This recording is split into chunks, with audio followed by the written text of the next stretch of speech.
అంటారు, అమ్మలగన్నయమ్మ ముగురమ్మల మూలపుటమ్మ చాలా పెద్దమ్మ సురారులమ్మ కడుపారడి బుచ్చినయమ్మ తన్ను లోనమ్మిన వేల్పుటమ్మల మనంబున ఉండెడియమ్మ దుర్గ మాయమ్మ కృపబ్ధినిచ్చుట మహత్వ కవిత్వ పటుత్వ సంపదలు.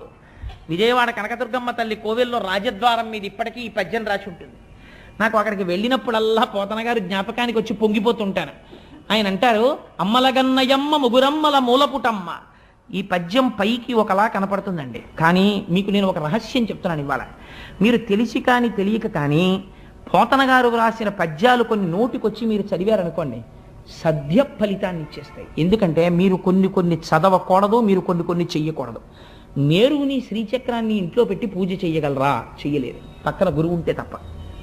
అది మన వల్ల కాదు. లేదు, మీరు బీజాక్షరాల్ని ఉపాసన చెయ్యగలరా? చెయ్యలేరు, కష్టం.